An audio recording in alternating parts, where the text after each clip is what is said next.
नई बहू के 3 जादुई कुकर। पूजा अपनी बेटी टीना के साथ रहती थी। मेरी बच्ची खाना खा ले।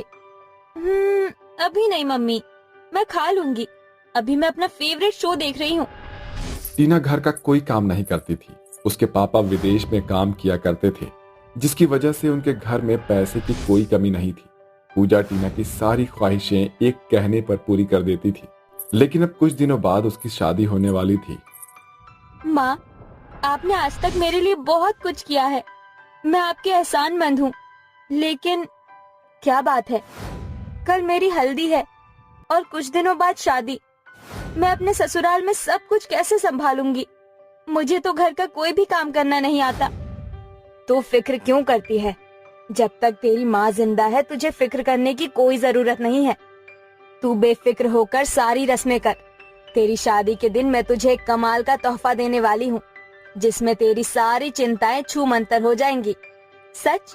वो क्या है? वो तो तुझे तेरी शादी के दिन ही पता चलेगा। दिन यूं ही बीत गए। आज टीना की शादी का दिन था। किसी की नजर ना लगे मेरी बच्ची को। बिल्कुल चांद का टुकड़ा लग रही है। माँ, कब ये दिन यूं ही गुजर गए, कुछ पता ही नहीं चला। लेकिन मुझे अभी भी चिंता हो रही है कि मैं अपनी ससुराल में पहली रसोई की रस्म कैसे करूंगी। तेरी चिंता खत्म करने के लिए ही तो मैं तेरे पास आई हूँ। ये ले। पूजा ने 3 कुकर अलमारी से निकाले और टीना को दे दिए। उनमें एक कुकर पीतल का, दूसरा चांदी का और तीसरा सोने का था। ये भला किस तरह से मेरी मदद करेंगे? बेटा, ये तीनों कुकर कोई आम कुकर नहीं है, बल्कि ये जादुई कुकर है। इन्हें मुझे मेरी दादी माँ ने दिया था। वो एक बहुत बड़ी जादूगरनी थी। तू जानती है, उनका लगाया हुआ अंदाजा कभी गलत नहीं होता था। उन्होंने ही इन कुकरों को जादुई बनाया था। सच माँ? लेकिन उन्होंने इन्हें आपको क्यों दे दिया? और ये किस तरह से काम करते हैं? मुझे क्यों दिया ये सब तुझे जानने की जरूरत नहीं है। फिलहाल तो इन कुकरों की खासियत को सुन। पूजा ने टीना को कुकरों के बारे में सब कुछ समझा दिया था।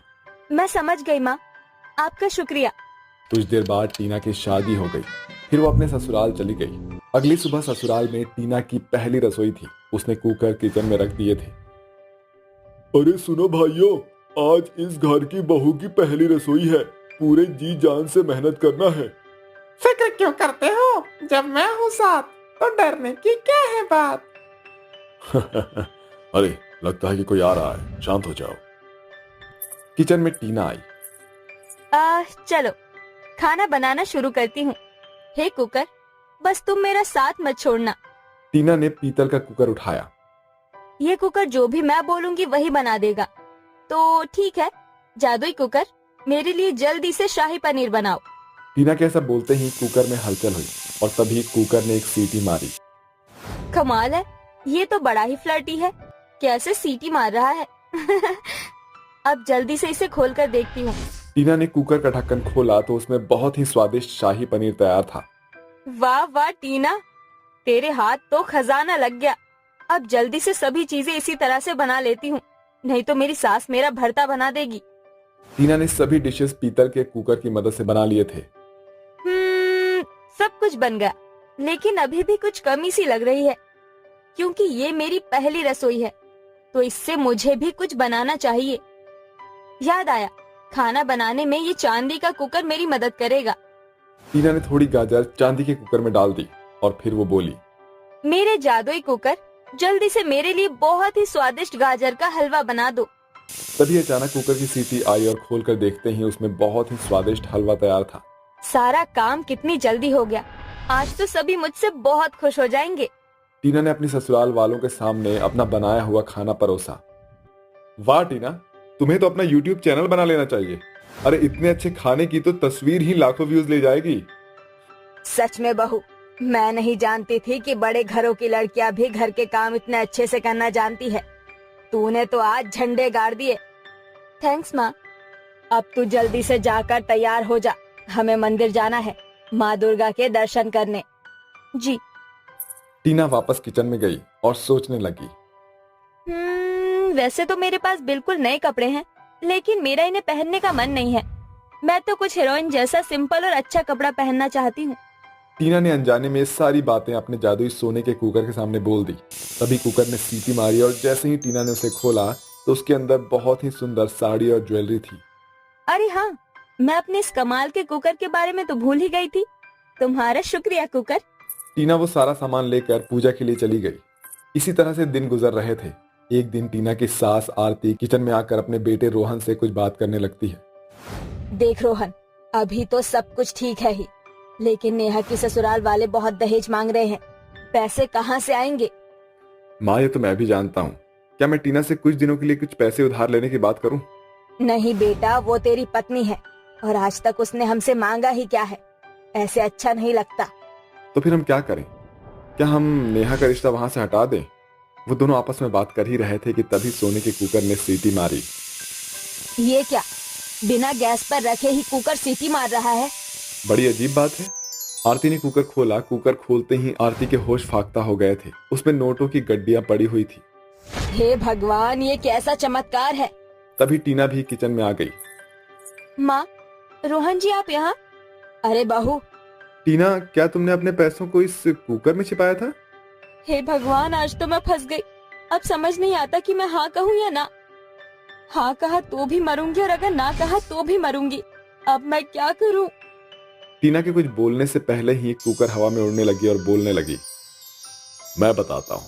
हम हैं 3 जादुई कुकर। मैं हूँ इनका सरदार। मेरे पास सभी की जरूरतें पूरी करने का है अंबार। मैं हूँ इसका बाप। चाहे खाना चाइनीज हो या इटालियन, कोरियन हो या जापानी, मेरे आगे है कम सभी का पानी। चांदी जैसा रंग है मेरा, लेकिन नाम को भी नहीं है बाल। मैं बनाता हूँ ऐसा खाना जिसे खाकर सभी हो जाते हैं बेहाल। तीनों कुकरों ने अपना परिचय दिया। बहू, ये सब क्या है? माफ करना माँ और रोहन जी, मुझे कुछ भी बनाना नहीं आता था, इसलिए मेरी ससुराल में मैं परेशान न हूँ, इसलिए मेरी माँ ने मुझे ये कुकर दिए थे।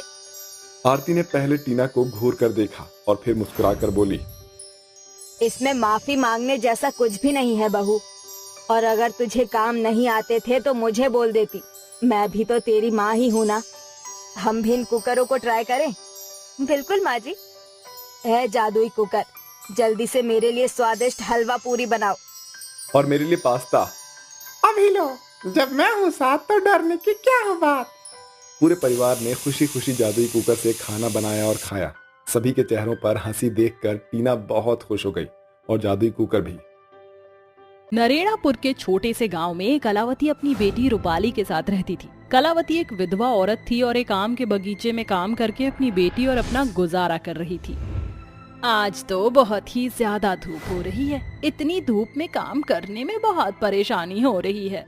अरे क्या धीरे धीरे लगे हुए हो, जल्दी जल्दी काम करो, शाम तक सारा का सारा काम हो जाना चाहिए।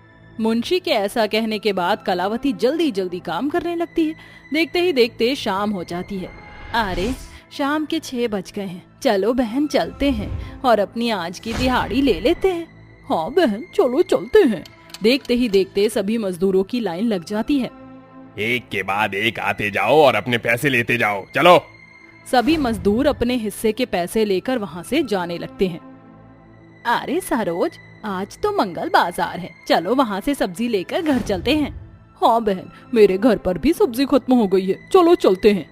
कलावती सरोज के साथ सब्जी मंडी में पहुँच जाती है, जहाँ पर सबसे सस्ती से सस्ती सब्जियाँ ढूंढती है और खरीदने के बाद वह अपने घर के लिए निकल पड़ती है। चलो बहन, मेरा घर तो आ गया है, तुम ध्यान से जाना, आगे का रास्ता बहुत ज्यादा खराब है और तो और गांव में लाइट भी नहीं आ रही है, अंधेरे में ध्यान से चलना। सरोज की बात सुनने के बाद कलावती आगे की तरफ बढ़ने लगती है। चलते चलते चारों तरफ से घना अंधेरा और शांति नजर आती है। वह अंदाजा लेकर सीधा सीधा चलती रहती है। अंदर से उसे थोड़ी घबराहट भी होती है। इतना अंधेरा है, यहाँ ठंडक बहुत है। जितनी जल्दी हो सके मैं यहाँ से बाहर निकलती हूँ ताकि मैं अपने घर अपने बच्चों के पास पहुँच जाऊँ। कलावती जैसे तैसे करके उस जगह से बाहर निकलती है। कुछ दूरी पर जाकर पानी के बड़े से टैंक के पास उसकी एक टूटी फूटी झोपड़ी होती है, जिसके बाहर उसकी बेटी झाड़ू लगा रही होती है। अरे माँ, आ गई आप? चलो अच्छी बात है, आज तो आप थोड़ी लेट हो गई हो, मैं बहुत देर से आपका इंतजार कर रही थी। हाँ, दरअसल आज मैं सब्जी मंडी चली गई थी, घर में सारी सब्जियाँ खत्म हो गई हैं। चलो अच्छी बात है, आप सब्जियां तो ले आई हो, वैसे भी सब्जी खत्म ही हो गई थी। मीना अपनी माँ कलावती के हाथों से थैला पकड़कर अंदर ले जाती है, जिसके बाद कलावती अपने मुंह हाथ धोने लगती है और मीना सब्जियां निकाल कर खाना बनाना शुरू कर देती है। कुछ ही देर में खाना बनकर तैयार हो जाता है। ये लो माँ, खाना खा लो। दोनों माँ बेटी खाना खाने लगती हैं, लेकिन तभी उन्हें अपनी झोपड़ी के बाहर से एक आवाज आती है। अरे कौन रहता है यहाँ? बाहर निकलो जरा। कलावती अपना खाना छोड़कर बाहर निकलती है। हाँ, क्या बात है, आप लोग कौन हो? देखिए, ये जगह सरकारी जगह है, आप यहाँ नहीं रह सकती हो, आपको ये जगह खाली करनी होगी।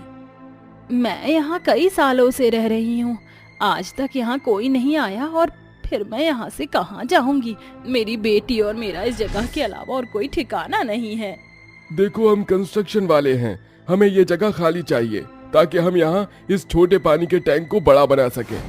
कलावती बहुत ज्यादा परेशान हो जाती है, उसे कुछ समझ नहीं आता। ना चाहते हुए भी उसे अगले दिन सुबह अपनी बेटी के साथ वो जगह खाली करके जाना पड़ता है। माँ, अब हम लोग कहाँ जाएंगे? कहीं तो जाना ही होगा बेटी। कलावती और मीना चलते चलते आम के बगीचों के पास पहुँच जाते हैं, जहाँ पर उन्हें एक खाली टूटी फूटी झोपड़ी नजर आती है। लगता है कि इस झोपड़ी में कोई नहीं रहता, चलो हम इसके अंदर चलते हैं और यहीं रह लेंगे। दोनों माँ बेटी अंदर पहुंच जाती हैं। उस झोपड़ी में एक बूढ़ी औरत अपनी आखिरी सांसें गिन रही थी। हे भगवान, मुझे अपनी शरण में ले ले, क्यों मुझे दुख दे रहा है? माँ जी, आपको क्या हुआ है और आप इस तरह भगवान को याद क्यों कर रही हो? चिंता मत करो, आप बिल्कुल ठीक हो जाओगी। तुम कौन हो और यहाँ क्या कर रही हो? खैर, जो भी कोई हो, मुझे लगता है कि ये मेरी आखिरी वार्तालाप है। जाने से पहले मैं तुम्हें एक सच बताना चाहती हूँ। क्या बताना चाहती हो आप? बताओ। ये जो आम का बगीचा है, ये कोई मामूली बगीचा नहीं है, ये एक जादुई बगीचा है। क्या कहा? जादुई बगीचा है? मैं कुछ समझी नहीं।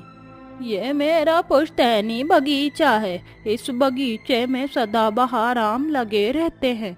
इसकी मालकिन तुम हो, इसकी अच्छे से देखभाल करना।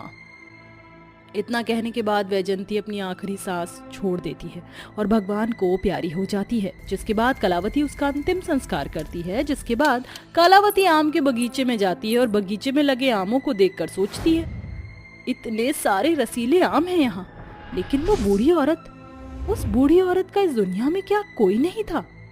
खैर छोड़ो, एक काम करती हूँ, कुछ आम तोड़ लेती हूँ और उन्हें बेचकर कुछ पैसे कमा लूंगी। कलावती एक टोकरी में आम तोड़ती है। जैसे ही वह पहला आम तोड़ती है, वहाँ उसी के जैसा एक आम उग जाता है। ये क्या? यहाँ पर तो आम तोड़ते ही आम लग गया। इसका मतलब वो बूढ़ी औरत सच कह रही थी, ये कोई मामूली बगीचा नहीं, एक जादुई बगीचा है। तभी मीना भागते हुए कलावती के पास आती है और उससे कहती है, माँ, आपको पता है ये बगीचा सचमुच में जादुई बगीचा है। वो औरत सच ही बोल रही थी। यहाँ तो मर्जी आम तोड़ लो, वो अपने आप वैसे ही अचानक से उग जाता है। देखो, मैं आपको दिखाती हूँ। ऐसा कहकर मीना भी एक आम तोड़ती है, जिसके बाद वहाँ पर अचानक से एक आम अपने आप उग जाता है। बेटी, परेशान होने की जरूरत नहीं है, मैंने भी ये करिश्मा अपनी आंखों से खुद देखा है।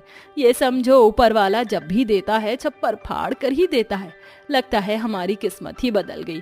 कलावती और उसकी बेटी मीना दोनों ही कई सारी टोकरियों में आम भरकर बाजार में बेच देती हैं, जिसके चलते उन्हें अच्छे खासे पैसे मिल जाते हैं। देखते ही देखते वो आम बेचकर अपना खुद का एक घर खरीद लेती हैं और ये सब एक दिन मुंशी देख लेता है। अरे बाबा, क्या बात है, मुझे तो यकीन ही नहीं होता, ये सड़क छाप गरीब इतनी अमीर कहाँ से हो गई? इसके पास इतना बड़ा घर कहाँ से आया? मुंशी इस बात को गांव में और भी आदमियों में फैला देता है, जिसके बाद सभी हैरान रह जाते हैं। अरे लगता है इसने कोई चोरी और डकैती की है, लेकिन इस छोटे से बगीचे से ये इतना पैसा कैसे कमा सकती है? आज इस बात का पता लगा कर ही रहेंगे। मेरा इस पूरे गांव में सबसे बड़ा आम का बगीचा है। इतना पैसा तो मैं भी नहीं कमा रहा जितना ये छोटे से बगीचे से कमा रही है। रात होते ही इसके आम के बगीचे का राज ढूंढने चलेंगे। रात के समय मुंशी गांव के कुछ आदमियों के साथ कलावती के बगीचे में घुस आता है। कितने रसीले आम हैं, इन्हें देखकर तो खाने का मन कर रहा है। वैसे भी किसी को क्या पता चलेगा, एक तोड़ ही लेता हूँ। मुंशी जैसे ही एक आम तोड़ता है, उस आम की जगह पर दूसरा आम उग जाता है। अरे वाह, देखो तो सही, ये तो जादुई आम का बगीचा है। इन पेड़ों के ऊपर कोई भी आम तोड़ो तो अपने आप उसी जगह दूसरा आम उग जाता है। चलो भाइयों, एक काम करते हैं, इन पेड़ों को ही काट कर ले जाते हैं। एक एक हम सभी लगा लेंगे अपने अपने घर के बाहर। वो सभी आदमी आरी लेकर पेड़ों को काटने ही वाले होते हैं कि तभी वहाँ बूढ़ी औरत की आत्मा आ जाती है। तुम लोग ऐसे नहीं मानोगे, तुम जैसे लालचियों से मैंने इस आम के बगीचे को कितना बचाया, लेकिन तुम किसी गरीब का भला नहीं होने दोगे। अभी तुम्हें मैं सबक सिखाती हूँ। वो औरत अपनी शक्तियों से उन्हें आसमान में उड़ाकर जमीन पर पटकती है, जिसके चलते उन्हें अपनी गलती का एहसास होता है और वो सभी बूढ़ी औरत की आत्मा से माफी मांगते हैं। हमें माफ कर दो, हमें जाने दो। आज के बाद हम इस जादुई आम के बगीचे में कभी नहीं आएंगे और ना ही कभी लालच करेंगे। हमें माफ कर दो और हमें जाने दो। बूढ़ी औरत की आत्मा उन्हें जाने देती है। उस दिन के बाद से उस जादुई आम के बगीचे की देखरेख कलावती और उसकी बेटी मीना के हाथों में ही होती है और वो अब उस आम के बगीचे के चलते खुशी खुशी अपने जीवन में जीने लगते हैं।